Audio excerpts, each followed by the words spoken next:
നാം തൻ്റെ സന്നിധിയിൽ വിശുദ്ധരും നിഷ്കളങ്കരുമാകേണ്ടതിന് ലോകസ്ഥാപനത്തിന് മുമ്പേ പ്രിയപുത്രൻ മുഖാന്തരം തിരഞ്ഞെടുത്ത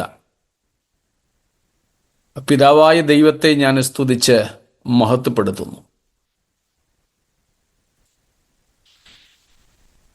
പിതാവായ ദൈവത്തെ നമുക്ക് പൂർണ്ണമായും വെളിപ്പെടുത്തി തന്ന ദൈവപുത്രനായ, ദൈവ തേജസ്സിൻ്റെ പ്രഭയായ, തത്വത്തിൻ്റെ മുദ്രയായ ക്രിസ്തുയേശുവിൻ്റെ നാമത്തിലുള്ള സ്നേഹവും വന്ദനവും ആദരവോടെ എല്ലാവരെയും അറിയിക്കുന്നു. ഒരു നാൾ കൂടെ കർത്താവിൻ്റെ സന്നിധിയിലേക്ക് നമുക്ക് അടുത്തു വരുവാൻ ദൈവം ഇങ്ങനെ അവസരങ്ങളെ ഒരുക്കിയല്ലോ. നിങ്ങളെ എല്ലാവരെയും ഓർത്തും ദൈവത്തിന് സ്തോത്രം ചെയ്യുന്നു. ചില പുതിയ ഡിവൈസുകൾ കാണുന്നുണ്ട്. പുതിയവരാണെങ്കിൽ നിങ്ങളെ ഞങ്ങൾ സ്വാഗതം ചെയ്യുന്നു. സ്തോത്രം. പഴയവരെ പിന്നെ ഒന്നുകൂടെ സ്വാഗതം ചെയ്യേണ്ട ആവശ്യമില്ലല്ലോ, അതുകൊണ്ടാണ് പറഞ്ഞേ. സ്തോത്രം. കർത്താവ് നമ്മെ ഒരുമിച്ച് സഹായിക്കുമാറാകട്ടെ. നമ്മൾ പഠിച്ചു വരുന്ന ദൈവവചന ഭാഗത്തേക്ക് നമ്മുടെ ശ്രദ്ധയെ കൊണ്ടുപോവുകയാണ്. എബ്രായ ലേഖനം 1-ാമത്തെ അധ്യായം 7-ാം വാക്യമായിരുന്നു നമ്മൾ ഇന്നലെ ചിന്തിച്ചത്. 8-ാം വാക്യത്തിലേക്ക് നമ്മളൊന്ന് എത്തി നോക്കി. അപ്പോൾ പൊതുവായിട്ടുള്ള നമ്മുടെ ചില വിഷയങ്ങളുമൊക്കെ കഴിഞ്ഞ 2 ക്ലാസ്സുകളിൽ പഠിച്ചു. ഇന്നലെ നമ്മൾ പറഞ്ഞതുമായി ബന്ധപ്പെട്ട് ഒരു ചോദ്യം എനിക്ക് ഒരാൾ വാട്സാപ്പിൽ അയച്ചു തന്നത് ഇങ്ങനെയാണ്: എബ്രായർ 48-ാം ക്ലാസ്സിനോടനുബന്ധിച്ച് പറഞ്ഞ കാര്യങ്ങളിൽ വെള്ളവും എണ്ണയും ഉപയോഗിച്ചുള്ള പ്രാർത്ഥനകളുടെ കാര്യം പറഞ്ഞിരുന്നല്ലോ. ചില സഭകളിൽ എണ്ണ പുരട്ടി പ്രാർത്ഥിക്കുന്ന ഒരു പ്രാക്ടീസ് ഇപ്പോഴും ഉണ്ട്.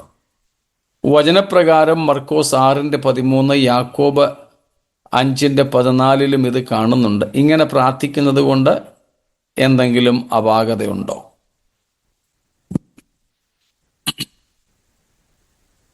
ഈ 2 ഭാഗങ്ങളിൽ എണ്ണ പൂശി പ്രാർത്ഥിച്ചു. മർക്കോസിന്റെ സുവിശേഷത്തിൽ നമ്മൾ കാണുന്നത്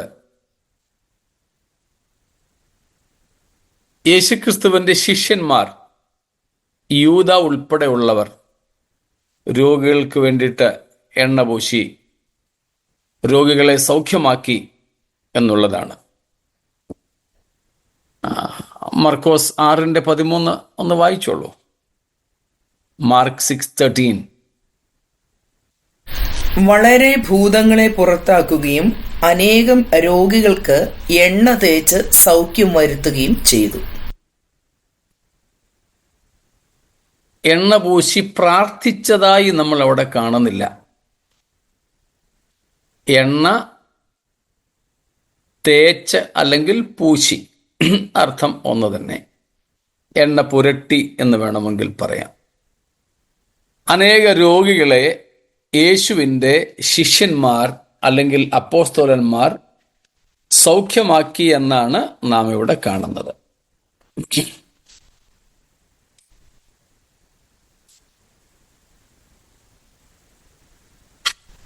എണ്ണ പൂശി പ്രാർത്ഥിച്ചതായിട്ട് നമുക്ക് മർക്കോസിന്റെ സുവിശേഷത്തിൽ കാണുവാൻ സാധിക്കുന്നില്ല. എന്നാൽ യാക്കോബ് അപ്പോസ്തലൻ 5-ാമത്തെ അധ്യായത്തിൻ്റെ 13 മുതൽ, ഇന്നലെയോ മിനിയാന്നോ നമ്മൾ ആ ഭാഗം ഒന്ന് ഉദ്ധരിച്ചു വിട്ടിരുന്നു. അവിടെ പറയുന്നുണ്ട്: നിങ്ങളിൽ സന്തോഷം അനുഭവിക്കുന്നവൻ പാട്ട് പാടട്ടെ, കഷ്ടം അനുഭവിക്കുന്നവർ പ്രാർത്ഥിക്കട്ടെ, രോഗികളായിരിക്കുന്നെങ്കിൽ സഭയിൽ നിന്ന് മൂപ്പന്മാരെ വരുത്തട്ടെ എന്നിങ്ങനെയുള്ള കാര്യങ്ങൾ. അതുകൊണ്ട് പലരും എണ്ണ പൂശി പ്രാർത്ഥിക്കാറുണ്ട്. ചിലരാണെങ്കിൽ ഞാനത് കൂടുതലും സായിപ്പന്മാരെയാണ് കണ്ടിട്ടുള്ളത്. അവരിങ്ങനെ അവരുടെ എന്താണ് പറയുന്നത്, ഒരു കുപ്പിയൊക്കെ ആയിട്ട് അവർ നടക്കുന്നത്. അതിൽ എണ്ണയൊക്കെ ഉണ്ട്. എണ്ണ തലയിലോ നെറ്റിയിലോ ഒക്കെ പുരട്ടി പ്രാർത്ഥിക്കും. അപ്പം ഇതിലെ എണ്ണ എവിടെ പൂശും? തലയിൽ പുരട്ടുന്നതാണോ,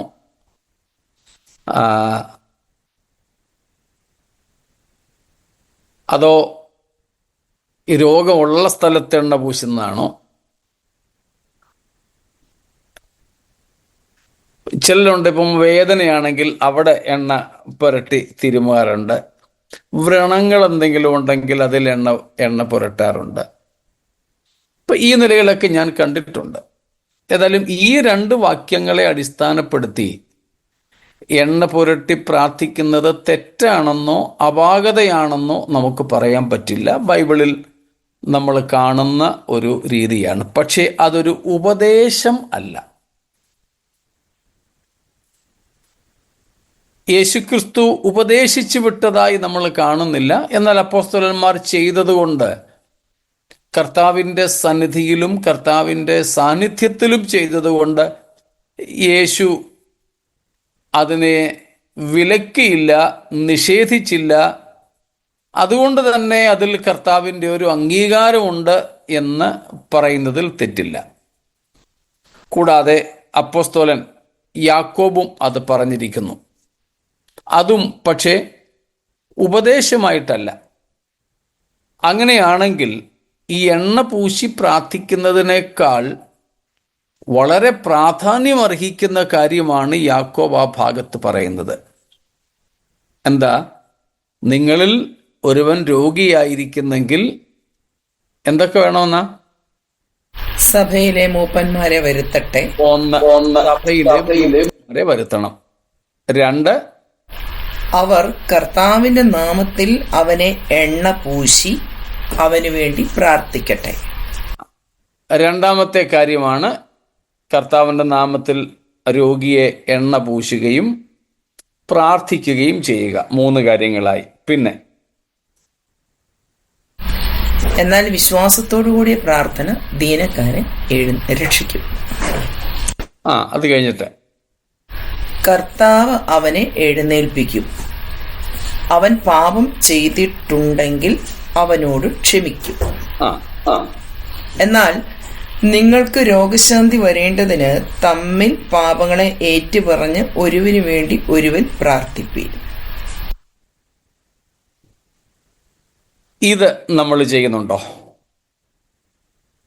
എണ്ണ പൂശി പ്രാർത്ഥിക്കുന്നത് ഒരു ഭാഗത്ത് യാക്കോബ് പറഞ്ഞിരിക്കുന്നു. ഏറ്റവും പ്രസക്തമായ കാര്യം എന്താണ്?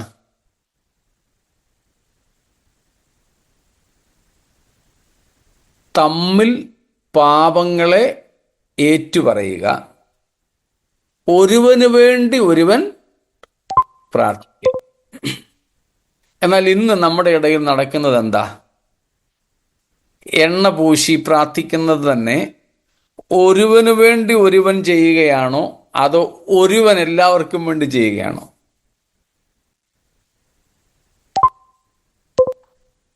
സാധാരണ ഒരുവൻ, ഒരുപക്ഷെ സഭയിലെ പാസ്റ്റർ ആയിരിക്കും, അല്ലെങ്കിൽ ഗസ്റ്റ് ആയിരിക്കും. രോഗശാന്തി വരമുണ്ട് എന്ന് അയാൾ തന്നെയോ മറ്റുള്ളവരോ വിശ്വസിക്കുന്ന ആരെങ്കിലുമാണ് ഇങ്ങനെ ചെയ്യുന്നത്. അതിനു പകരം ഒരുവന് വേണ്ടി ഒരുവൻ എണ്ണ പൂശിയിട്ടോ അല്ലെങ്കിൽ രോഗശാന്തിക്ക് വേണ്ടിയോ പ്രാർത്ഥിക്കാം.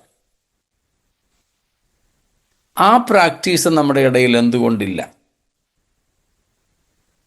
എണ്ണ പൂശി പ്രാർത്ഥിക്കുന്നതിനെ നമ്മൾ വിലക്കുന്നില്ല, തെറ്റാണെന്ന് പറയുന്നില്ല. കാരണം ഈ 2 സംഭവങ്ങൾ പുതിയ നിയമത്തിൽ തന്നെ നമുക്ക് കാണാം. അതുകൊണ്ട് കർത്താവ് അത് വിലക്കിയിട്ടില്ലാത്തത് കൊണ്ട് നമ്മളും അത് വിലക്കണ്ട. പക്ഷേ ഇത് ആർക്ക് വേണ്ടിയാണ്? രോഗിക്ക് വേണ്ടിയാണ്. എന്നാൽ ഈ കഴിഞ്ഞ ദിവസം ഞാൻ ഒരു സഭയിലെ സംഗതി കണ്ടു. സഭയിലുള്ള എല്ലാവർക്കും വേണ്ടി എണ്ണ പൂശി പ്രാർത്ഥിക്കുക. ഇത് രോഗികൾക്ക് രോഗസൗഖ്യത്തിന് വേണ്ടി യാക്കോബ് പറഞ്ഞിരിക്കുന്ന ഒരു നടപടിക്രമമാണ്. ഇത് മാത്രമല്ലുള്ളത്. സഭയിലെ മൂപ്പന്മാരെ വരുത്തുക, തമ്മിൽ തമ്മിൽ പാപങ്ങൾ ഏറ്റുപറയുക, ഒരുവന് വേണ്ടി ഒരുവൻ പ്രാർത്ഥിക്കുക. മൂപ്പന്മാര് വന്ന് രോഗിയായി കിടക്കുന്നവന്റെ മേൽ എണ്ണ പൂശി പ്രാർത്ഥിക്കുക. അപ്പോൾ ഇതെല്ലാം നമ്മൾ ആചരിക്കുന്നെങ്കിൽ തെറ്റില്ല. അതിൽ ഏതെങ്കിലും ഒരെണ്ണം മാത്രം എടുക്കുകയും മറ്റുള്ളത് അവഗണിക്കുകയും ചെയ്യാൻ പാടില്ല. അല്ലെങ്കിൽ ഒരെണ്ണം അവഗണിക്കുകയും ബാക്കിയുള്ളതെല്ലാം എടുക്കുകയും ചെയ്യുവാൻ പാടില്ല. എല്ലാറ്റിനും തുല്യ പ്രാധാന്യം നൽകി നമുക്കാകാം. കൂടാതെ ഇന്ന് ഈ പരിചയം ഇല്ലാതിരിക്കുന്നതിനുള്ള പ്രധാന കാരണം നമ്മൾ പ്രാർത്ഥിച്ചിട്ട് ഒന്നും നടക്കുന്നില്ലെന്നുള്ളതാണ്. ആവർത്തിക്കുന്നു, ഈ പരിചയങ്ങൾ, എണ്ണപൂശി പ്രാർത്ഥിക്കുന്ന, മൂപ്പന്മാരെ വരുത്തി പ്രാർത്ഥിക്കുന്ന അല്ലെ പ്രാർത്ഥിപ്പിക്കുന്ന, പാപങ്ങൾ ഏറ്റുപറഞ്ഞ് പ്രാർത്ഥിക്കുന്ന ഈ പ്രാക്ടീസസ്, ഈ നടപടിക്രമങ്ങളൊന്നും നമ്മുടെ ഇടയിൽ ഇല്ലാതിരിക്കുന്നതിന് കാരണം നമ്മൾ ഇങ്ങനെയൊക്കെ ചെയ്തിട്ടും പ്രത്യേകിച്ചൊന്നും സംഭവിക്കുന്നില്ല എന്നുള്ളതാണ്. സംഭവിക്കുന്നില്ല. അതിനു പകരം ആദ്യ നൂറ്റാണ്ടുകളിലേതുപോലെ നമ്മുടെ ഇടയിലും രോഗസൗഖ്യങ്ങൾ നടക്കണം. നമുക്കതിന് വിശ്വാസം വേണം. അവിടെ എഴുതിയിരിക്കുന്നത് കണ്ടോ? വിശ്വാസത്തോടു കൂടിയ പ്രാർത്ഥന ഏറെ ഫലിക്കുന്നു.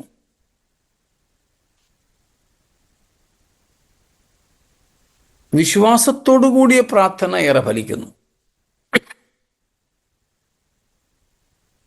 ഇന്ന് നമുക്കില്ലാതിരിക്കുന്നത് ഈ വിശ്വാസമാണ്. നമ്മൾ തന്നെ പ്രാർത്ഥിച്ച് ആശുപത്രിയിൽ പോകുന്നു, അല്ലെങ്കിൽ പാസ്റ്റർ ചെന്ന് പ്രാർത്ഥിച്ച് ആശുപത്രിയിൽ വിടുന്നു. മേടിച്ചുകൊണ്ട് വരുന്ന മരുന്ന് ചിലരാണെങ്കിൽ പാസ്റ്ററെ കൊണ്ട് പ്രാർത്ഥിപ്പിച്ച് ഒരുമിച്ചങ്ങ് വെക്കുന്നു, എന്നിട്ട് പിന്നെ ആവശ്യാനുസരണം കഴിക്കുന്നു. ചിലരാണെങ്കിൽ ഓരോ നേരത്തെയും മരുന്നെടുത്ത് വെച്ച് പ്രാർത്ഥിച്ച് കഴിക്കുന്നു. അല്ല, അതുപോലെ ഇവിടെ എണ്ണക്കുപ്പി പ്രാർത്ഥിച്ച് വീട്ടിൽ കൊടുത്തു വിടും, ഓരോ കുപ്പി. ഓ, അത് ശരി. കാശ് മേടിക്കോ? ഇല്ല, കാശ് സഭയിലെ അംഗങ്ങൾക്കാ. ഓക്കെ. അതാ ഞാൻ പറഞ്ഞത്. ഈ പ്രാക്ടീസ് ഞാൻ കൂടുതലും സായിപ്പുമാരിലാണ് കണ്ടിട്ടുള്ളത്. ഇവിടെയും ഇന്ത്യയിലും വന്നിട്ടുള്ള ചില സായിപ്പുമാർ കുപ്പിയും കൊണ്ട് വന്ന് എണ്ണയെടുത്ത് നെറ്റിക്ക് പുരട്ടി തലയ്ക്ക് പുരട്ടി പ്രാർത്ഥിക്കുന്നത് ഞാൻ കണ്ടിട്ടുണ്ട്.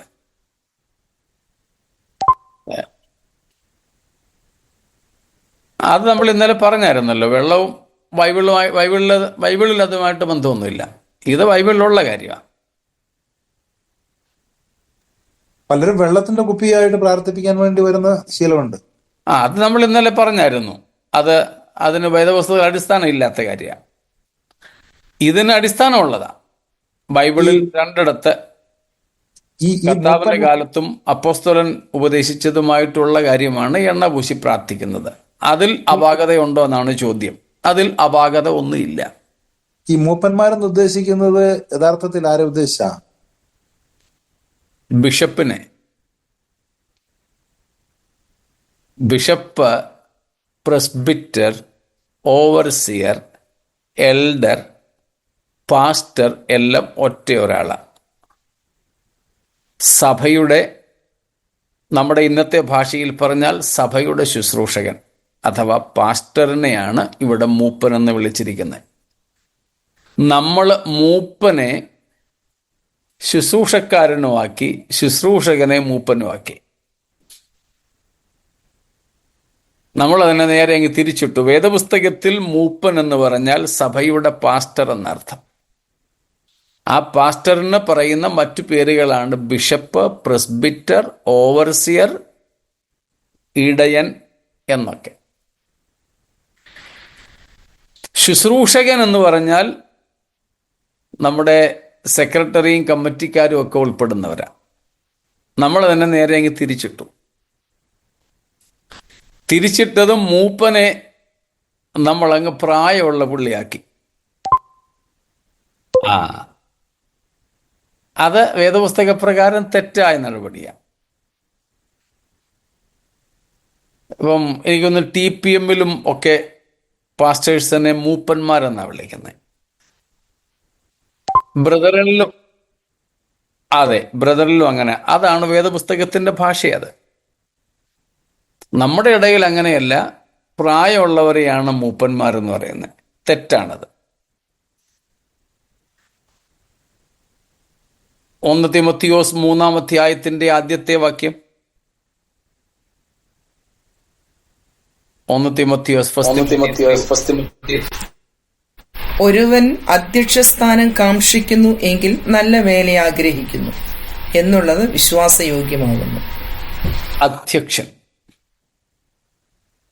അധ്യക്ഷൻ എന്നാണ് അവിടെ കൊടുത്തിരിക്കുന്നത്. ഈ അധ്യക്ഷനെ തന്നെയാണ് മൂപ്പനെന്നും പ്രസ്ബിറ്റർ എന്നും, പ്രസ്ബിറ്ററോസ്, ബിഷപ്പ്, ഓവർസിയർ എന്നൊക്കെ തർജ്ജമ ചെയ്യാവുന്നത്.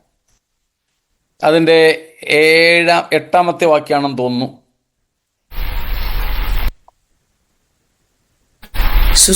ഔവണ്ണം ശുശ്രൂഷകന്മാർ ഘനശാലികൾ ആയിരിക്കണം. മതി. ശുശ്രൂഷകന്മാർ, അത് ഇടയന്മാരല്ല, പാസ്റ്റേഴ്സ് അല്ല. അവരെ സഹായിക്കുന്നതിന് വേണ്ടി സഭയിൽ തിരഞ്ഞെടുക്കപ്പെടുന്ന സഹോദരന്മാർ.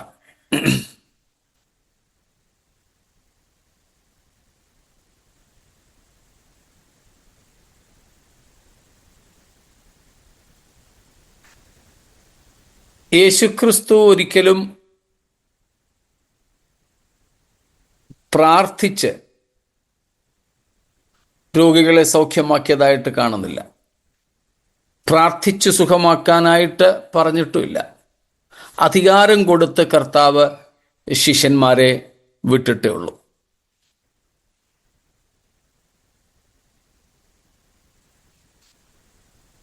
ലാസറിന്റെ കല്ലറയ്ക്കൽ വെച്ച്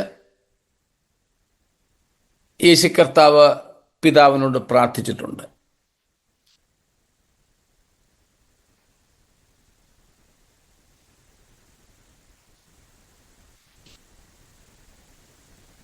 അതുപോലെ പ്രാർത്ഥിച്ച് സൗഖ്യമാക്കി എന്ന് നമ്മളെവിടെയെങ്കിലും കാണുന്നുണ്ടോ?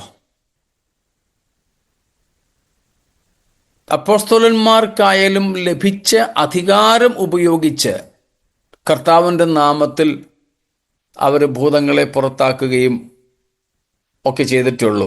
എന്നാൽ യേശു കർത്താവ് ഒരിക്കൽ ശിഷ്യന്മാരോട് പറഞ്ഞു, ഞങ്ങൾക്ക് എന്തുകൊണ്ട് ഭൂതത്തെ പുറത്താക്കാൻ കഴിഞ്ഞില്ല എന്ന ചോദ്യത്തിന് ഉപവാസത്താലും പ്രാർത്ഥനയാലും അല്ലാതെ ഈ വ്യാധി അല്ലെങ്കിൽ ഈ ജാതി എന്ന് ഒരിടത്തുണ്ട് നീങ്ങിപ്പോകില്ല. ആ ഒരു സൂചന കർത്താവ് തരുന്നുണ്ട്. അതായത് നമുക്ക് ഒരു രോഗത്തെ സൗഖ്യമാക്കാനോ ഭൂതത്തെ പുറത്താക്കാനോ സാധാരണമായ നമ്മുടെ ജീവിതം കൊണ്ട് അല്ലെങ്കിൽ സാധാരണമായ നമ്മുടെ ശുശ്രൂഷ കൊണ്ട് കഴിയുന്നില്ലെങ്കിൽ അതിനുവേണ്ടി പ്രത്യേകാൽ ഉപവസിക്കുവാനും പ്രാർത്ഥിക്കുവാനും അവിടെ നമുക്ക് സൂചനയുണ്ട്. എന്ന് വെച്ചാൽ നമ്മൾ ലോകത്തിൽ ജീവിക്കുമ്പോൾ ഒരുപക്ഷെ കർത്താവിൽ നിന്നൊരൽപ്പം ഏത് കാരണത്താലും അകന്ന് പോയേക്കാം. കർത്താവിൽ നിന്ന് അകലും തോറും നമ്മിലെ ആത്മശക്തി ക്ഷയിച്ചു വരും. കർത്താവിനോട് അടുത്ത് വരും തോറും ആത്മശക്തി നമ്മിൽ വർദ്ധിച്ചു വരും. ഉപവാസവും പ്രാർത്ഥനയും കർത്താവിനോട് കൂടുതൽ അടുക്കുന്നതിനും അതുനിമിത്തം അധികം ആത്മശക്തി ആർജിക്കുന്നതിനും കാരണമാണ്.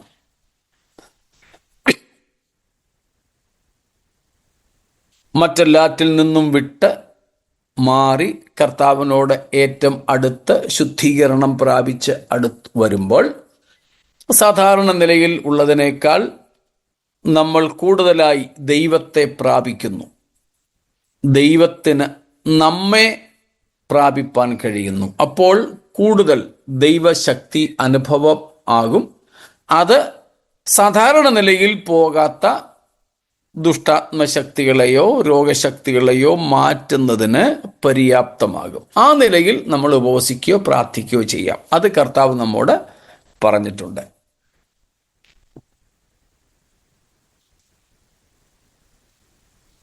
അതല്ലാതെ കർത്താവ് നമ്മോട് പ്രത്യേകിച്ച് പ്രാർത്ഥിച്ച് അകറ്റാനായിട്ട് പറഞ്ഞിട്ടില്ല. നമുക്ക് അധികാരം തന്ന് പുതിയ നിയമസഭയ്ക്ക് അപ്പോസ്തലന്മാർക്ക് ആ അധികാരം നൽകി അവരെ അയക്കുകയാണ് ചെയ്തിട്ടുള്ളത്. ആ അധികാരം നമുക്ക് ഉപയോഗിപ്പാൻ കഴിയുന്നത് കർത്താവുമായിട്ടുള്ള നമ്മുടെ ബന്ധത്തെ ആസ്പദമാക്കിയിരിക്കും. അതുകൊണ്ട് മർക്കോസ് 3:13 നമ്മൾ വായിക്കുന്നത് മാർക്ക് 3:13.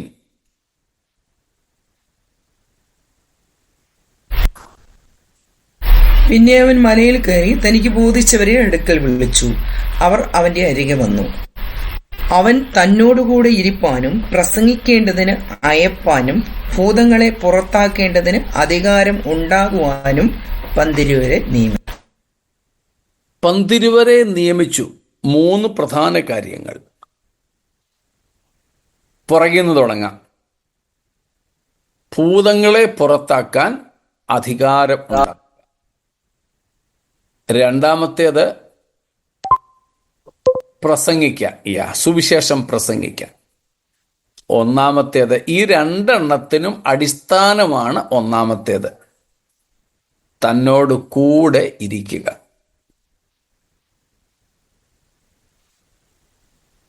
നാം എത്രയും കർത്താവിനോട് അടുത്തിരിക്കുന്നുവോ അത്രയും ദൈവിക നിയമനവും അധികാരവും നമുക്കുണ്ടാകുന്നു. ഇപ്പോൾ കർത്താവിനോട് നമ്മൾ ചേർന്നിരിക്കുന്ന സമയത്ത് ഒരിടത്ത് പ്രസംഗിക്കാൻ പോകണമെങ്കിൽ കർത്താവ് പറയും, അമ്മനെ അവിടെ പോയിട്ട് വേടാ. കർത്താവിൻ്റെ കൂടെ ഇരിക്കുന്നവരോട് സ്തോത്രം.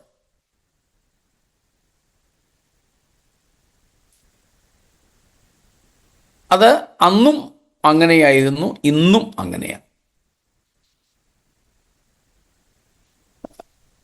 ക്രിസ്തുവിൽ നിദ്ര കൊണ്ട ഞാൻ കണ്ടിട്ടുള്ളതിൽ വെച്ച്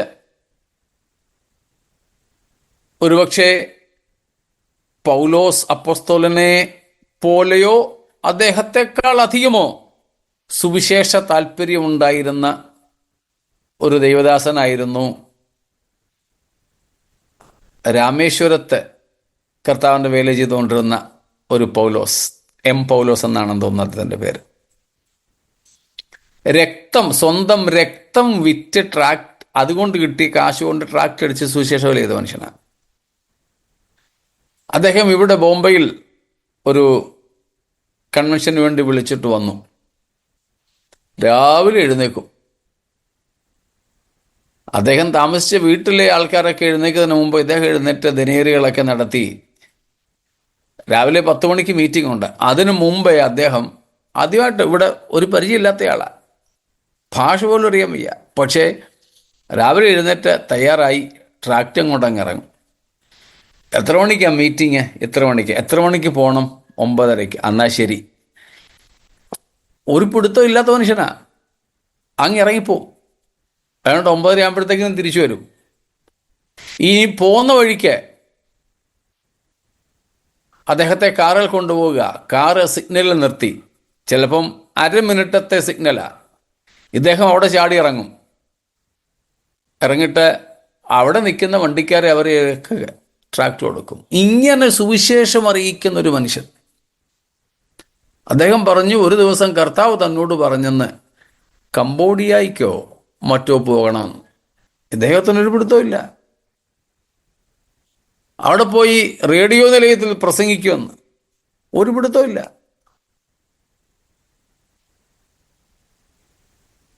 ഞാനിത് കേട്ടപ്പോൾ കർത്താവിനോട് പറഞ്ഞു, കർത്താവ് എന്നെയും കൂടെ ഒന്ന് അയക്കാൻ.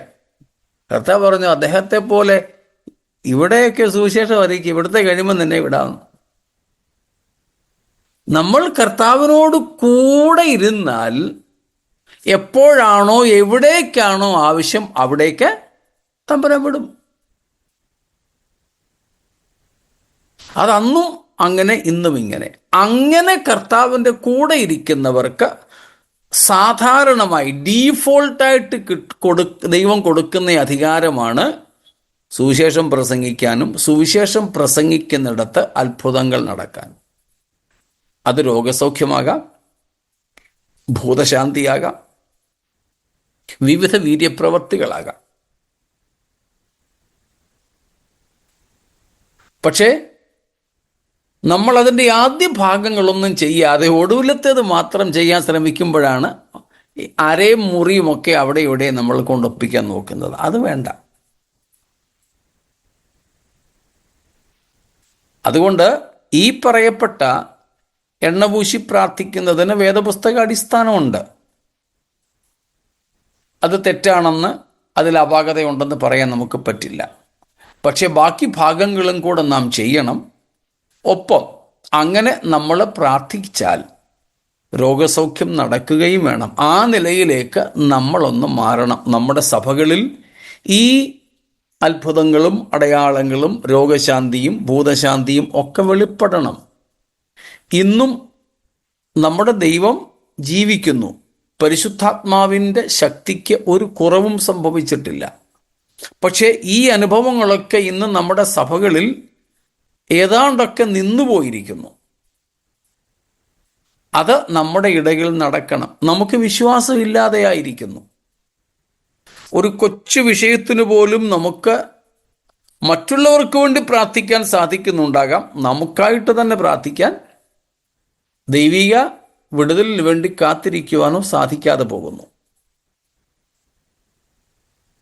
അങ്ങനെയുള്ള അപാകതകളാണ് നമുക്കുള്ളത്. എണ്ണ പൂശുന്നതിലും പ്രാർത്ഥിക്കുന്നതിലുമല്ല അപാകത. പകരം ഇന്ന് ആ അനുഭവങ്ങൾ നമ്മളില്ലാതെയായിരിക്കുന്നു.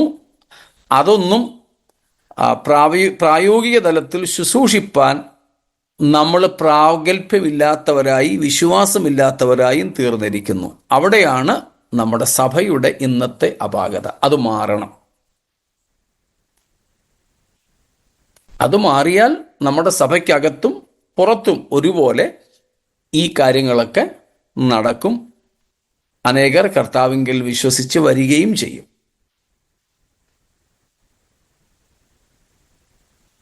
സ്തോത്രം.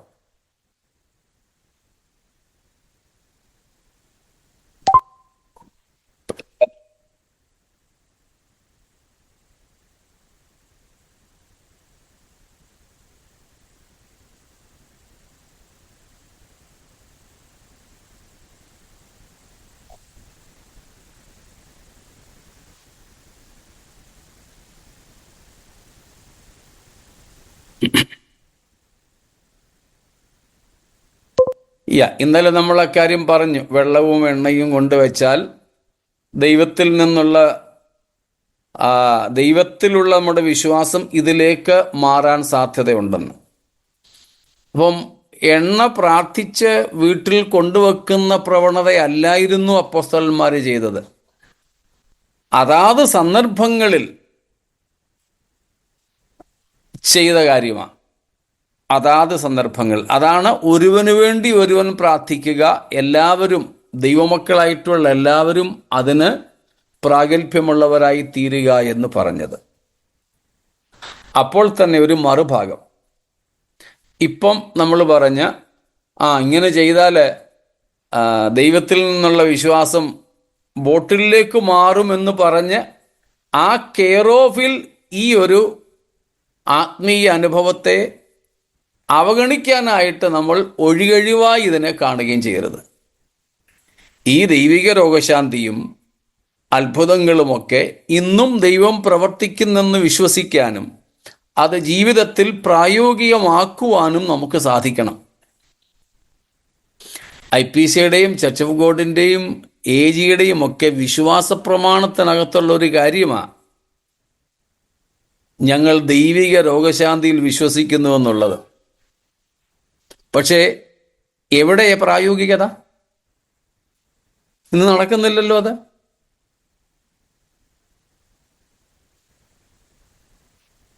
ആ വിശ്വാസത്തിൻ്റെ എക്സസൈസിലേക്ക്,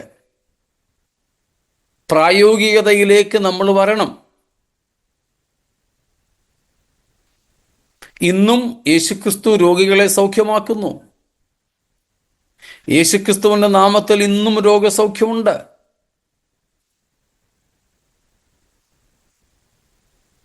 പക്ഷെ അത് വിശ്വസിക്കാനും കാത്തിരിക്കാനും നമുക്കിന്ന് കഴിയുന്നില്ല.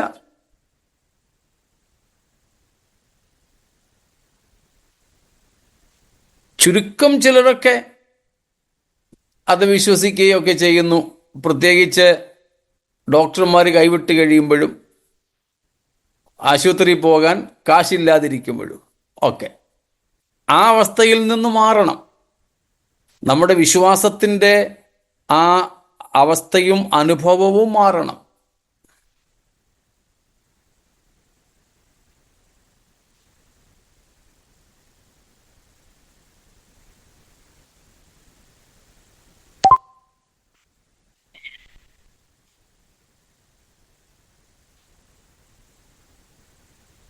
എന്നാൽ പിന്നെ ഡോക്ടറിൻ്റെ അടുക്കൽ പോകാതെ തന്നെ അങ്ങനെ പ്രവർത്തിക്കുന്ന കർത്താവില്ലെങ്കിൽ വിശ്വസിച്ചുകൂടെ? ആ ഇ- അത് ആ അപ്പൊ അപ്പൊ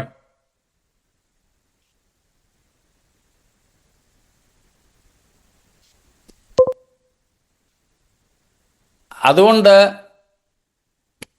മരുന്നിലും വൈദ്യത്തിലും ആശ്രയിക്കുന്നത് ദൈവത്തിൽ ആശ്രയിക്കുന്നതാണെന്നാണോ പറയുന്നത്?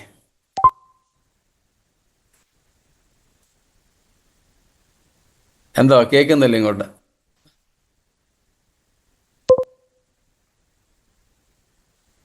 അല്ല, അങ്ങനെയാണ് തെങ്ങി എത്തിയതൊക്കെ ദൈവം ഉണ്ടാക്കി തങ്ങില്ലയോ? ഇൻഗ്രീഡിയൻസ് അത് തന്നെ അല്ലേ?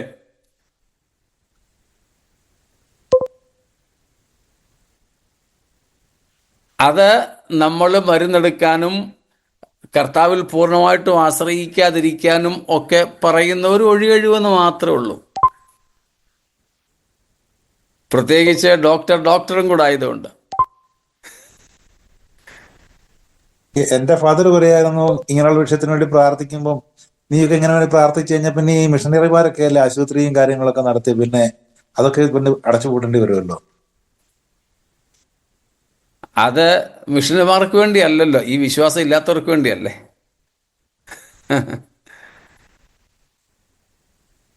ആതുര സേവനത്തിന് വേണ്ടിയായിരുന്നു അത്. അല്ല, അതിന് പറയുന്ന വാക്യം രോഗിക്കല്ലേ വൈദ്യനെ കൊണ്ട് ആവശ്യം, അപ്പൊ വൈദ്യന്മാർ വേണമെന്നല്ലേ പറയുന്നത്? അല്ല അല്ല, അത് തെറ്റായ വ്യാഖ്യാനമാണ്.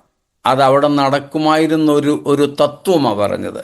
രോഗിക്ക് വൈദ്യനെ വേണമെന്നല്ല പറഞ്ഞത്. അത് മരുന്നെടുക്കുന്നതിനുള്ള ഉപദേശവുമല്ല. അതൊരു സാധാരണ തത്വം കർത്താവ് അവിടെ പറഞ്ഞതാണ്.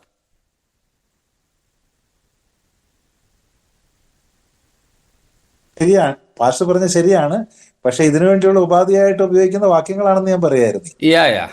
അതെ, തീർച്ചയായിട്ടും. തമ്മിൽ പാപങ്ങൾ ഏറ്റുപറയണമെന്ന് പറയുമ്പോൾ പാപത്തിന്റെ ഫലമായി അസുഖം വന്നെന്ന് സമ്മതിക്കണ്ടേ?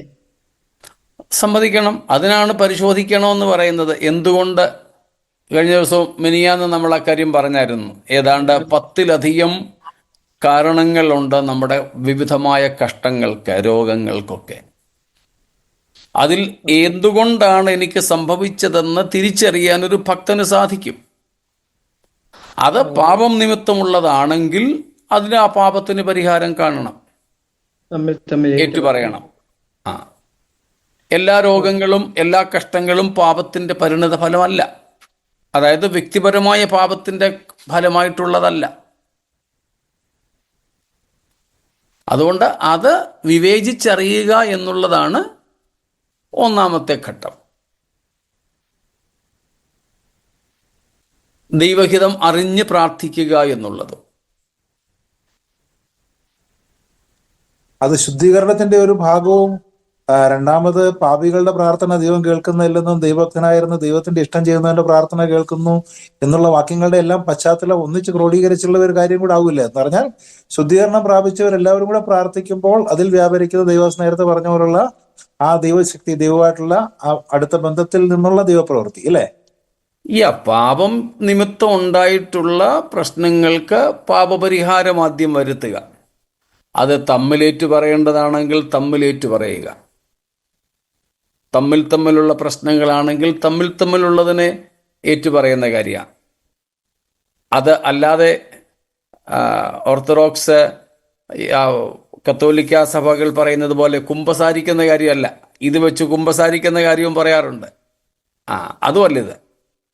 ഞാനിപ്പം ജോൺസൺ പാസ്റ്ററോട് അല്ലെങ്കിൽ നമ്മൾ തമ്മിലൊരു വിഷയമുണ്ടെങ്കിൽ, ചിലപ്പോൾ ഞാനാണ് രോഗിയായിരിക്കുന്നത്, ജോൺസൺ പാസ്റ്റർക്ക് രോഗമൊന്നുമില്ല, പക്ഷേ ഞാൻ അങ്ങയോടെന്തോ വെച്ച് പുലർത്തുന്നു. എനിക്ക് രോഗം വന്നപ്പോൾ അത് കാര്യം മനസ്സിലായി എൻ്റെ ശുദ്ധീകരണത്തിനാണെന്ന്. അപ്പോൾ നമ്മൾ അങ്ങോട്ടും ഇങ്ങോട്ടും ഏറ്റുപറയുക.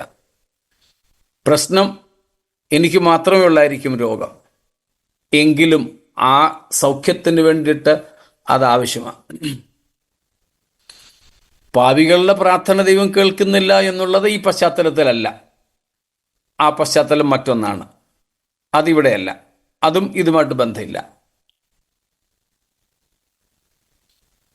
അപ്പം ശുദ്ധീകരണം, തമ്മിലുള്ള ഐക്യത, സ്നേഹം, ദൈവത്തോടുള്ള ശുദ്ധീകരണം എന്നിവ നമ്മുടെ രോഗസൗഖ്യത്തിനും പ്രാർത്ഥനകൾ കേൾക്കുന്നതിനും അടിസ്ഥാനമാണ്.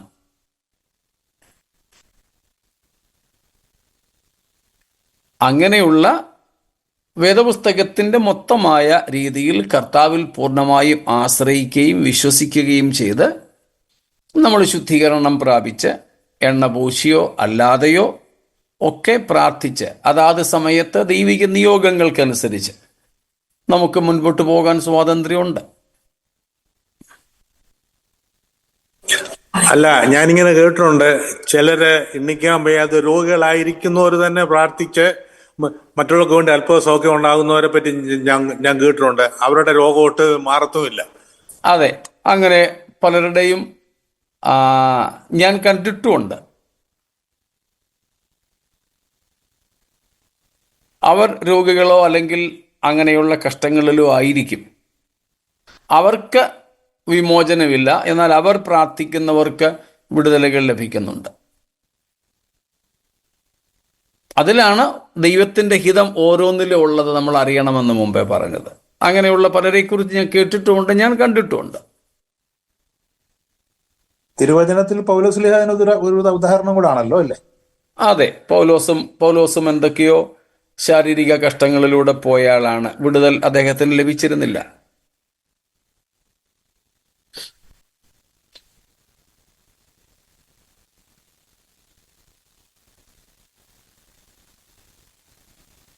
ശരി, നമുക്ക് ലേസമ്മേന്റെ എന്ന് ചോദിക്കുമെന്നാണോ? ഞങ്ങളുടെ ചർച്ചിലെ ഈ ദിവസങ്ങളിൽ ഒരു ലോക പ്രശസ്തനായ ഒരു പാസ്റ്റർ വന്ന് പ്രസംഗിച്ചപ്പം പറഞ്ഞു, ദൈവമക്കൾക്ക് രോഗം വരുന്നത് ഒന്നുകിൽ ദൈവനാമ മഹത്വത്തിനു വേണ്ടി, അല്ലെങ്കിൽ അവരുടെ പാപം മുഖാന്തരം. ഈ രണ്ടല്ലാതെ ദൈവമക്കൾക്ക് രോഗം വരത്തില്ല. അത് ശരിയാണോ തെറ്റാണോ?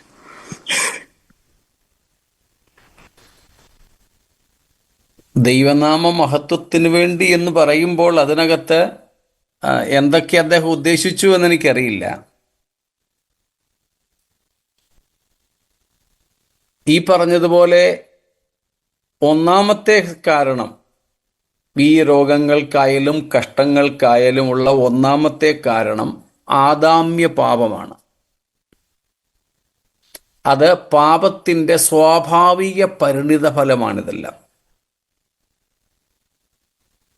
വീഴ്ച വന്ന ലോകത്തിൽ, വീഴ്ച വന്ന ശരീരത്തിൽ വസിക്കുന്നത് കൊണ്ട് രോഗവും കഷ്ടവും സ്വാഭാവികമാണ്, എല്ലാവർക്കും ഉള്ളതാണ്. അതിൻ്റെ ഭാഗമായിട്ട് സംഭവിക്കാം.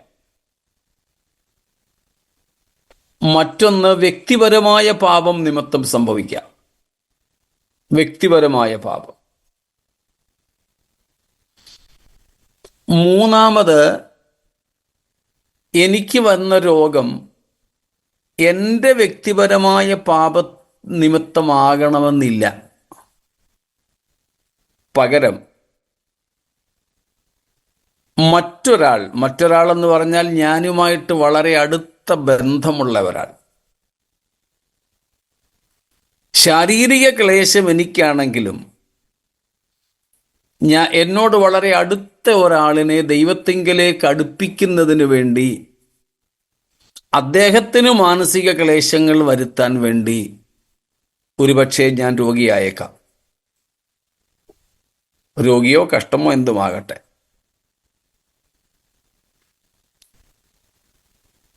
പറയും, എനിക്ക് അങ്ങ് അസുഖം വന്നിരുന്ന കുഴപ്പമില്ലായിരുന്നു, പക്ഷെ എൻ്റെ കുഞ്ഞിന് വന്നത് എനിക്ക് സഹിക്കാൻ പറ്റിയില്ലെന്ന്.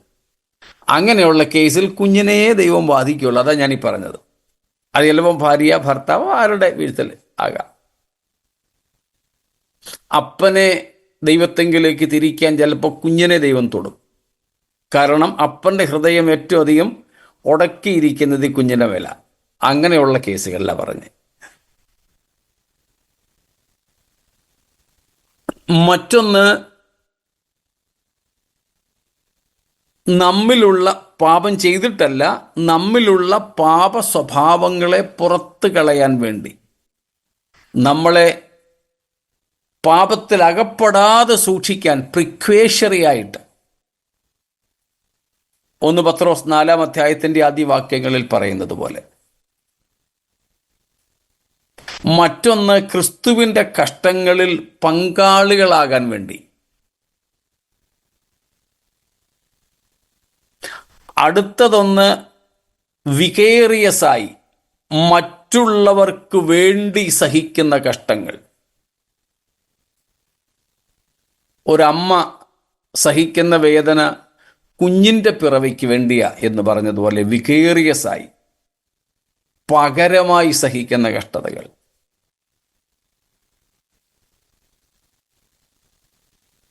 വേറൊന്ന്, വിശ്വാസത്തിൻ്റെ പരിശോധനയായിട്ടുണ്ടാകുന്നതുണ്ട്.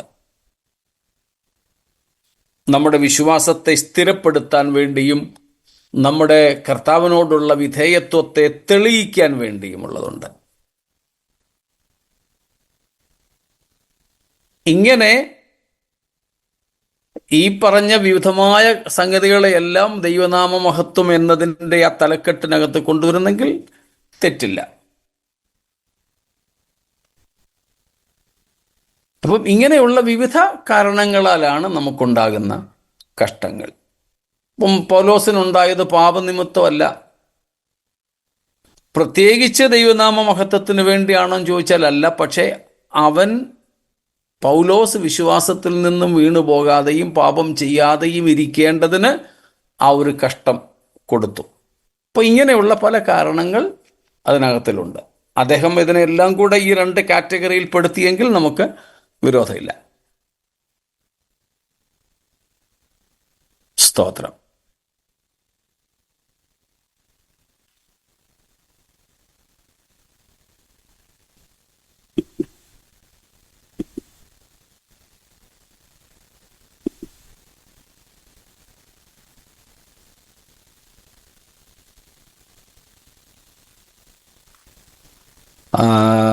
Thank you. Okay, Andy. Why anointing of oil is required? It was better if just confessing of sin and praying for each other alone is necessary. Couldn't using medicine after praying be considered equal to using of oil? These questions are usually asked. No. It is not required that oil be used. എണ്ണ പൂശി പ്രാർത്ഥിക്കണമെന്ന് നിബന്ധനയൊന്നുമില്ല. That is permissible, that's all. That is practiced in the Bible. It is not requirement.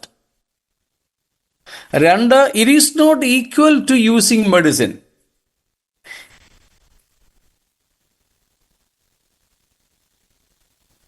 ഇത് ഒരു പ്രതീകാത്മകമായ പ്രയോഗമെന്ന് മാത്രമേ ഉള്ളൂ. അല്ലാതെ ദൈവത്തിന് സൗഖ്യമാക്കുവാൻ ഈ യാതൊരു മാധ്യമങ്ങളുടെയും ആവശ്യമില്ല.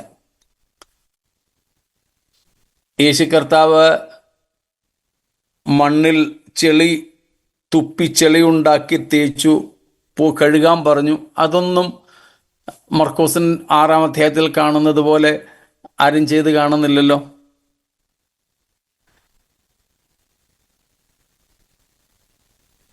അപ്പം ഇതൊന്നും ആവശ്യമുള്ളതല്ല. ഇതൊക്കെ സംഭവിച്ച ഒരു രേഖ അവിടെ എഴുതി വച്ചിരിക്കുന്നതേ ഉള്ളൂ. അതുകൊണ്ട് അത് തെറ്റാണെന്ന് നമുക്ക് പറയാൻ പറ്റത്തില്ല എന്ന് മാത്രം. പക്ഷേ ഞാൻ ഈ മുമ്പ് പറഞ്ഞതുപോലെ ആ രോഗസൗഖ്യം അവിടെ സംഭവിക്കണം. എണ്ണ പുരട്ടുന്നത്, ചില പ്രവാചകന്മാർ എണ്ണ പ്രാർത്ഥിച്ചു കൊടുത്ത് വയറ് ശുദ്ധീകരിക്കുന്ന പരിപാടിയല്ലിത്. അതാണെങ്കിൽ വേണമെങ്കിൽ മെഡിസിൻ പോലെയൊക്കെ എന്ന് പറയാം. ഇത് മെഡിസിനും ഇതുമായിട്ട് ഈക്വൽ ചെയ്യാൻ, കമ്പയർ ചെയ്യാൻ പറ്റത്തില്ല.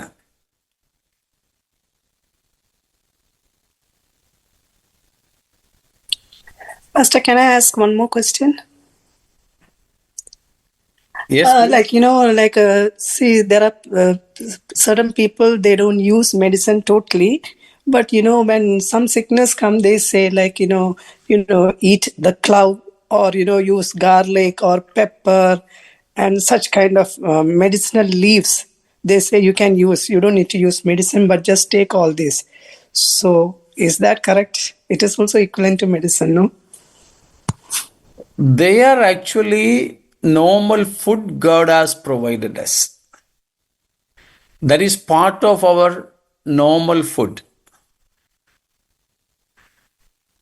ഇപ്പം I don't take medicines. ഞാൻ മരുന്ന് ഉപയോഗിക്കുന്നയാളല്ല. നിങ്ങൾ കാണുന്നുണ്ട് ചിലപ്പം ഇത്തിരി ചൂടുവെള്ളം കുടിക്കുന്നത്. എന്നോട് ചിലർ പറഞ്ഞിട്ടുണ്ട്, നിങ്ങളെന്തിനാ ചൂടുവെള്ളം കുടിക്കുന്നേ, പശുവെള്ളം കുടിച്ചാൽ പോരെ. അപ്പോൾ ഇനി ചൂടെ കഴിയുമ്പം വെള്ളം തന്നെ കുടിക്കുന്നത് ചോദിച്ചേക്കാം. അപ്പം അതേസമയം സാധു കൊച്ചുകുഞ്ഞോപദേശിയുടെയൊക്കെ കാര്യത്തിൽ ഞാൻ കേട്ടിട്ടുണ്ട്. അദ്ദേഹം പെന്തക്കോസ്തുകാരനല്ലായിരുന്നു. സാധു കൊച്ചുകുഞ്ഞോപദേശി മർത്തോമക്കാരനായിരുന്നു കേട്ടോ. He was not a Pentecostal, he was not a pastor. ഒരു മർത്തോമായിലെ ഉപദേശിയായിരുന്നു മാത്രമേ ഉള്ളൂ. പക്ഷെ അദ്ദേഹം ആഭരണം ഉപയോഗിക്കാത്തയാളും മരുന്ന് ഉപയോഗിക്കാത്തയാളുമായിരുന്നു. അദ്ദേഹത്തിന് വയറ്റിൽ എന്തോ അല്പം പ്രയാസം ഉണ്ടായപ്പോൾ ആരോ അദ്ദേഹത്തോട് പറഞ്ഞെന്നാ ഞാൻ കേട്ടിട്ടുള്ളത്, ഈ കൊടംപുളിയിട്ട മീൻകറി കഴിച്ചാൽ ആ കൊടംപുളിയിലെ ഔഷധം രോഗത്തിന് സൗഖ്യം വരുത്തുമെന്ന്. അദ്ദേഹം പറഞ്ഞു, കൊടംപുളി കഴിച്ചിട്ടുള്ള സൗഖ്യം എനിക്ക് വേണ്ട. So that also depends on each one's commitment. ചിലരുണ്ട് മരുന്ന് ഉപയോഗിക്കാത്തവർ ഡെലിവറിക്ക് വേണ്ടി ആശുപത്രി പോകും. അതുപോലെയുള്ള ചില കാര്യങ്ങൾക്ക് വേണ്ടിയിട്ട് ഹോസ്പിറ്റലിൽ പോകും. എനിക്കറിയാം, ഞങ്ങളുടെ കൂട്ടത്തിലുണ്ടായിരുന്ന ഒരു ദൈവദാസൻ, മരുന്ന് ഉപയോഗിക്കാത്തയാള്. അദ്ദേഹം മരത്തിൽ നിന്ന് വീണിട്ട് കൈയുടെ മുട്ട് ഇവിടെ വെച്ച് ഒടിഞ്ഞു തൂങ്ങി. അല്പം ഏതാണ്ട് മാംസവും തൊലിയിലും മാത്രമാണത് തൂങ്ങിക്കിടന്നത്. ആ ഒടിഞ്ഞ പീസായ സാധനം അവർ നേരെ എടുത്തു വെച്ച് കെട്ടുകയോ മറ്റോ ചെയ്തോളൂ. വീട്ടിൽ തന്നെ ചെയ്തതേ ഉള്ളൂ. വേണം നമുക്ക് ചോദിക്കാം, എന്തിനാ കെട്ടിയത്? കെട്ടാതെ തന്നെ നമുക്ക് ചോദിക്കാൻ വേണമെങ്കിൽ. പക്ഷെ അദ്ദേഹം വേറെ ഒന്നും ചെയ്തില്ല, ഒരു പച്ചമരുന്നോ ഒന്നും ചെയ്യാതെ, ഇപ്പൊ ഒരു പാടുപോലും ഇല്ലാതെ അദ്ദേഹം സൗഖ്യമായിട്ട് നടക്കുന്നു. അപ്പം it depends on each one's commitment, faith and trust in the Lord. അപ്പം ഈ പറയപ്പെട്ട നമ്മുടെ ഗാർലിക് ആയാലും ജിഞ്ചർ ആയാലും അതുപോലെ മറ്റെന്തെങ്കിലും ലീവ്സ് ഒക്കെ ആയാലും ദൈവം നാച്ചുറലി ഫുഡായിട്ട് നമുക്ക് തന്നിട്ടുള്ള കാര്യങ്ങളാണ്. അതിനെ പ്രോസസ്സ് ചെയ്തും ഒന്നും ചെയ്യുന്നതല്ല. അതുകൊണ്ട് ചിലർ അത് കുഴപ്പമില്ല, അതാകാം എന്ന് കരുതി യൂസ് ചെയ്യുന്നു. ചിലരാണെങ്കിൽ അതുപോലും ഉപയോഗിക്കാറില്ല. കർത്താവ് അവരെയും സൗഖ്യത്തോടെ നടത്തുന്നു. So it depends on each one's faith and commitment. ചിലരാണെങ്കിൽ ഫാസ്റ്റിങ്ങിൽ വെറും വെള്ളം മാത്രമേ കുടിക്കൂ. ചിലരാണെങ്കിൽ ജ്യൂസ് വരെ കുടിക്കും, ഫ്രൂട്ട് ജ്യൂസ് വരെ. ചിലർ ചോദിക്കാറുണ്ട്, ഇതിലേതാ ശരി? ഓരോരുത്തരുടെയും സമർപ്പണത്തിൽ അത് വിട്ടേക്ക്. ജ്യൂസ് കുടിക്കുന്നത് തെറ്റില്ലെന്ന് കരുതുകയാണോ? ഞാനൊരിക്കൽ ഒരിടത്ത് മീറ്റിങ്ങിന് എന്നെ വിളിച്ച ഒരു ദിവസം ഞാൻ അവരുടെ കൂടെ ഉപവസിച്ചു. അന്നായിരുന്നു എനിക്ക് ഏറ്റവും അധികം call. Mixed fruit juice straw ഒക്കെ കൊണ്ടുവന്നു, പക്ഷെ സ്ട്രോയ്ക്കകത്തങ്ങ് സാധനം കയറത്തില്ല, സ്പൂണ് കൊണ്ട് കഴിക്കേണ്ടി വന്നു. ഞാൻ പിന്നെ ഒരു ദിവസത്തേക്ക് മാത്രം ചെയ്തതായതുകൊണ്ട് പോട്ടെന്ന് കരുതി.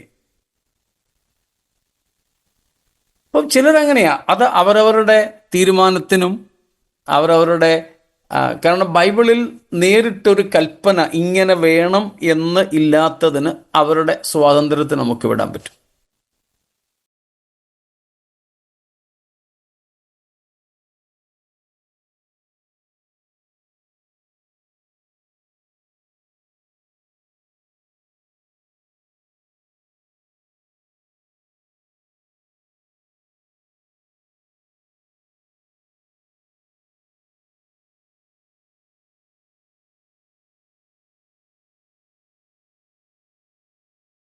Recording in progress. എന്നേക്കുമുള്ളത് നിന്റെ രാജ്യത്വത്തിന്റെ ചെങ്കോൽ, നേരുള്ളത് ചെങ്കോൽ. സ്തോത്രം. ഇവിടെ നമ്മൾ കണ്ടു യേശുക്രിസ്തുവിൻ്റെ ദൈവത്വത്തെ ഇവിടെ പ്രഖ്യാപിക്കുന്ന ഒരു വസ്തുതയാണ്. ദൂതന്മാരെ കുറിച്ച് പറഞ്ഞ കാര്യമാണ് നമ്മൾ 7-ാമത്തെ വാക്യത്തിൽ കണ്ടത്. ഇവിടെ 8-ാമത്തെ വാക്യത്തിൽ പുത്രനെ കുറിച്ച് അല്ലെങ്കിൽ പുത്രനെ സംബന്ധിച്ചു പറയുന്ന കാര്യമാണ്. പുത്രനോടാണോ പുത്രനെ കുറിച്ചോ? പുത്രനോട്. How about in English? But unto the Son he says. Okay, unto the son. ചില വേർഷൻസിൽ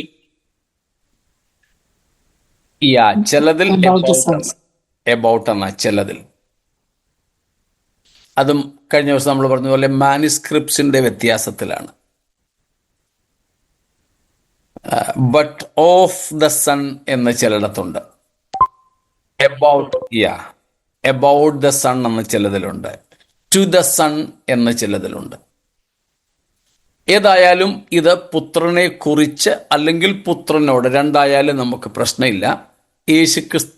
യേശുക്രിസ്തു ആര് എന്നതിനാണ് ആദ്യത്തെ പ്രസക്തി. രണ്ടാമത് ഇത് ആര് പറയുന്നു എന്നുള്ളതാണ്. അതിലേക്ക് നമുക്ക് പിന്നീട് വരാം. ഇവിടെ നമ്മൾ ദൈവപുത്രനായ ക്രിസ്തുവിൻ്റെ ദൈവത്വത്തെക്കുറിച്ച് പറയുന്ന കാര്യമാണ്. ആരോട് പറയുന്നു എന്നത് തൽക്കാലം അവിടെ നിൽക്കട്ടെ. യേശുക്രിസ്തുവിനെ കുറിച്ചുള്ള പ്രസ്താവനയാണിത്. സ്തോത്രം. നമുക്കറിയാം 45-ാം സങ്കീർത്തനത്തിൽ നിന്നുള്ള ഉദ്ധരണിയാണ് അവിടെ നാം കാണുന്നത്. ഇപ്പം പുത്രനെ കുറിച്ച്. സ്തോത്രം.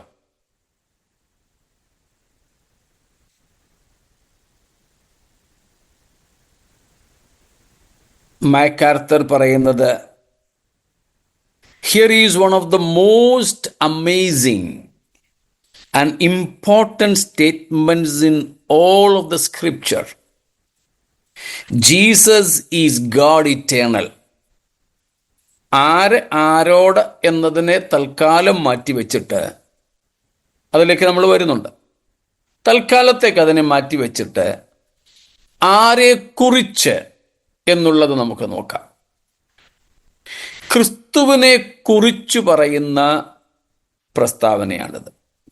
ക്രിസ്തുവിനെ കുറിച്ച് എന്താ കർത്താവിനെ കുറിച്ച് പറയുന്നത് ഇവിടെ? Jesus the Son of God is eternal God. നിത്യനായ ദൈവം. നമ്മൾ പറഞ്ഞല്ലോ 3 കാര്യങ്ങൾ അവിടെ പ്രത്യേകിച്ച് നമുക്ക് കാണുവാൻ സാധിക്കുന്നുണ്ട്. സ്തോത്രം. എന്തൊക്കെയാ ഓർക്കുന്നുണ്ടായിരിക്കുമല്ലോ? ക്രിസ്തുവിന്റെ ദൈവത്വം, ദൈവത്വം, deity of Jesus. മറ്റൊന്ന് sovereignty. Yes, he is sovereign. He is the king. And third one, eternality. സ്തോത്രം. അപ്പം എല്ലാം കൂടെ ചേർത്ത് വെച്ച് 45-ാം സങ്കീർത്തനത്തിന്റെ 6-ാമത്തെ വാക്യത്തിലാണ് പറയുന്നത്, ദൈവമേ നിന്റെ സിംഹാസനം എന്നും എന്നേക്കും ഉള്ളതാകുന്നു. നിന്റെ രാജത്വത്തിന്റെ ചെങ്കോൽ നീതിയുള്ള ചെങ്കോലാകുന്നു. ആ വാക്യത്തിന്റെ 2-ാം ഭാഗവും കൂടെ എടുത്താൽ 4-മതൊരു കാര്യവും കൂടെ നമുക്കവിടെ കാണാം. He is righteous. അവൻ നീതിമാനാകുന്നു. സ്തോത്രം. നീതിമാനാകുന്നു. അപ്പോൾ യേശുക്രിസ്തുവിനെ കുറിച്ച് ഇവിടെ പ്രസ്താവിക്കുന്ന അതിമഹത്തായ 4 പ്രസ്താവനകൾ. യേശുക്രിസ്തുവിൻ്റെ ദൈവത്വം, രാജത്വം, നിത്യത്വം, ക്രിസ്തുവിൻ്റെ നീതി. അവൻ നീതിമാൻ ആകുന്നു. സ്തോത്രം. വളരെ മനോഹരമായ പ്രസ്താവന. സ്തോത്രം. MacArthur, he continues, those who say Jesus was just a man or just one of many angels or one of many prophets of God or was but a sub-god of some sort are lying and bringing upon themselves the anathema. അനാഥേമ നമുക്കറിയാമല്ലോ. cursed, ശപിക്കപ്പെട്ടവൻ. അപ്പോൾ യേശുക്രിസ്തു നിത്യനായ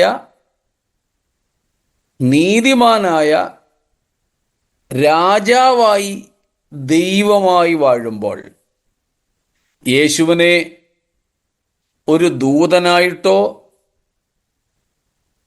ഒരു പ്രവാചകനായിട്ടോ ഒരു സൃഷ്ടിയായിട്ടോ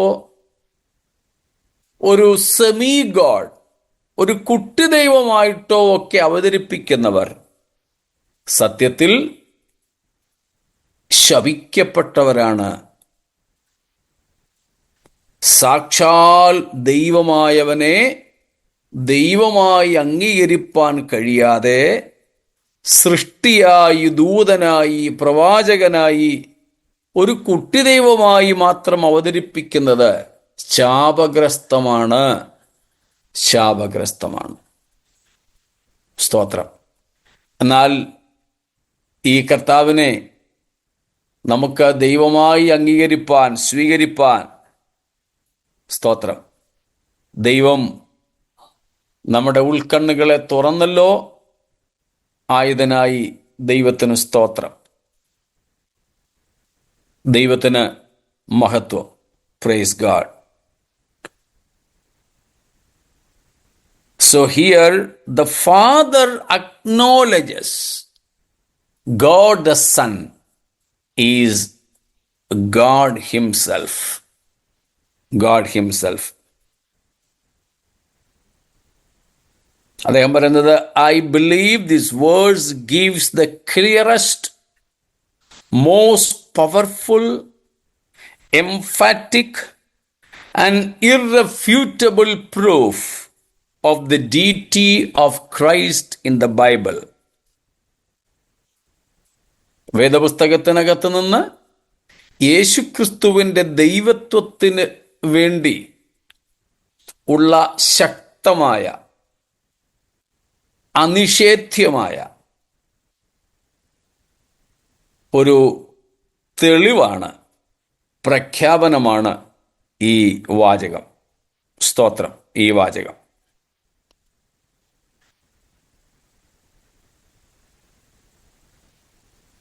ഒന്നാമത്തെ വാക്യം മുതൽക്ക് ഇങ്ങോട്ട് നമ്മൾ കാണുന്നത് യേശുക്രിസ്തുവിൻ്റെ ദൈവത്വത്തെക്കുറിച്ചാണ്. ക്രിസ്തുവിൻ്റെ ദൈവത്വത്തിൻ്റെ മഹത്വവും മനുഷ്യത്വത്തിൻ്റെ ശ്രേഷ്ഠതയും ഇത് രണ്ടും സമന്വയിപ്പിച്ചുകൊണ്ടാണ് എബ്രായ ലേഖനം എഴുതപ്പെട്ടിട്ടുള്ളത്. രണ്ടും നമുക്കിവിടെ കാണാനായിട്ട് സാധിക്കും.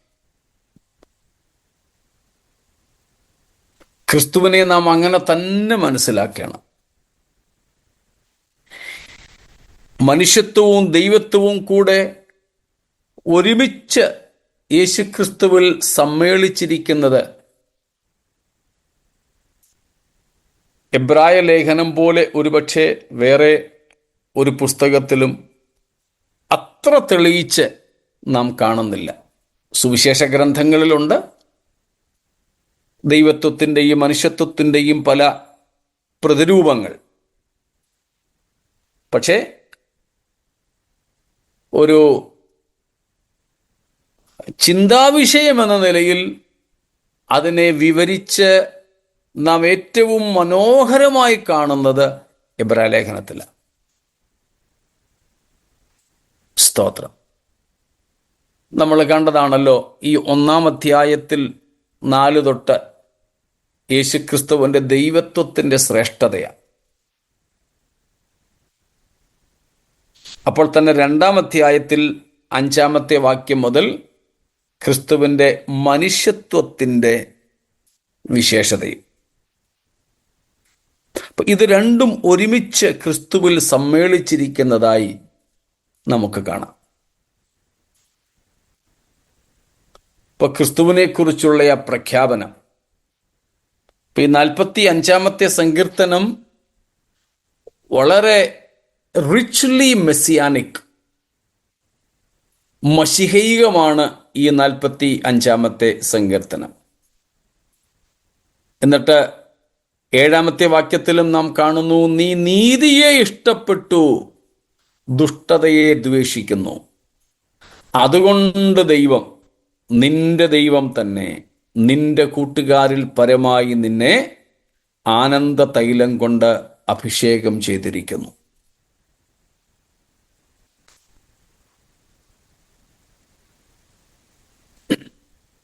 അപ്പോൾ യേശുക്രിസ്തുവിൻ്റെ ദൈവത്വമാണ് ഇവിടുത്തെ പ്രതിപാദനം.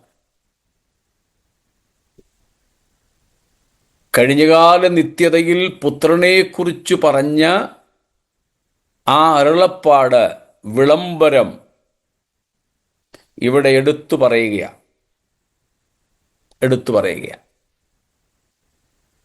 ദൈവമേ, നിന്റെ സിംഹാസനം. സ്തോത്രം. നമ്മുടെ കർത്താവ് ഈ ഭൂമിയിലേക്ക് വന്നപ്പോൾ തന്നെത്താൻ താഴ്ത്തിയാണ് വന്നത്. തൻ്റെ രാജത്വത്തിൻ്റെ മഹത്വത്തിലല്ല യേശു ഭൂമിയിലേക്ക് ഇറങ്ങി വന്നത്. താഴ്മ ധരിച്ചവനായി ഇങ്ങേയറ്റം സിയോൻ രാജാവായി സിയോനിലേക്ക് എഴുന്നള്ളിയതുപോലും തൻ്റെ താഴ്മയുടെ പ്രതീകമായി കഴുതക്കുട്ടിപ്പുറത്താണ്. യേശുക്രിസ്തുവിൻ്റെ യെരുശലേം പ്രവേശനം, triumphal entry of Jesus into the city of Jerusalem. ഹോശന്ന പാടി ആൾക്കാരൊക്കെ മരച്ചില്ലകൾ വെട്ടി വഴിയിൽ വിതറി, വസ്ത്രങ്ങൾ വിരിച്ചു. ഹോശന്ന പാടിക്കൊണ്ട് യേശു യെരുശലേമിലേക്ക് പ്രവേശിച്ചു. സിയോൻ പുത്രിയുടെ രാജാവായിട്ടാണ് പ്രവേശനം. വേണമായിരുന്നെങ്കിൽ ഒരു കുതിരയെ, ഒരു കോവർ കഴുതിയ മ്യൂളിനെയെങ്കിലും എടുക്കാമായിരുന്നു. പക്ഷേ കഴുതക്കുട്ടിപ്പുറത്ത് തന്നെ യേശു കയറിയത് തൻ്റെ താഴ്മയെ കാണിക്കാനാണ്, humility. Jesus had humbled himself, and Jewish religion and Roman government humiliated him.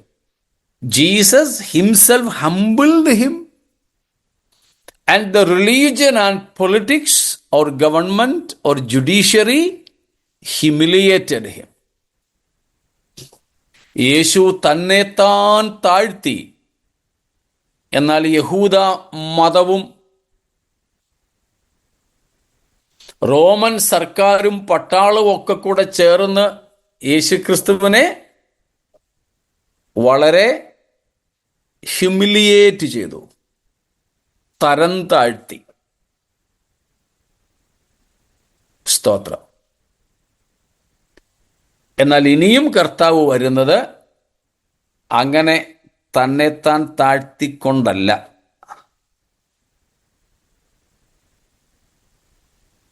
സ്വന്തമല്ലാത്ത കഴുതക്കുട്ടിപ്പുറത്ത് കയറിയുമല്ല. സ്വർഗത്തിലെ വെള്ള അശ്വങ്ങളെ വാഹനമാക്കിക്കൊണ്ട്, സ്വർഗത്തിലെ സൈന്യം മുഴുവനും വെള്ളവസ്ത്രം, ശുഭ്രവസ്ത്രം ധരിച്ച് വെള്ളക്കുതിരപ്പുറത്ത് കയറി അനുഗമിക്കുന്ന ഒരു രാജാധിരാജാവായിട്ടാണ് ഇനിയും അവൻ വരുവാനിരിക്കുന്നത്. സ്തോത്രം. അതിൻ്റെ ഭാഗങ്ങൾ കർത്താവിൻ്റെ വരവ് താമസിച്ചാൽ നമുക്ക് നാളെ കാണാം എന്ന് കരുതുന്നു. അപ്പോൾ നമ്മുടെ കർത്താവ് നാം ഏറ്റുപറയുന്ന നമ്മുടെ മഹാപുരോഹിതനായ, നമ്മുടെ അപ്പോസ്തലനായ, നമ്മുടെ വീണ്ടെടുപ്പുകാരനായ, നമ്മുടെ ജ്യേഷ്ഠ സഹോദരനായ യേശു, അവൻ ആരാണ്? പൂർണ്ണ ദൈവം, നിത്യ രാജാവ്, നീതിയുള്ള രാജാവ്. സ്തോത്രം. ആ ക്രിസ്തുവിലൂടെ നിത്യജീവനെ പ്രാപിപ്പാൻ ദൈവം നമുക്ക് ഭാഗ്യം നൽകി തന്നിരിക്കയാൽ അവിടത്തേക്ക് സ്തോത്രം. ആ കർത്താവിൽ പൂർണ്ണയാശ്രയം വെച്ച് നമുക്ക് നിത്യതയ്ക്കായിട്ട് ഒരുങ്ങാം. ആയതിനായി ദൈവം നമ്മെ ഈ വചനങ്ങളാൽ അനുഗ്രഹിക്കുമാറാകട്ടെ. Recording.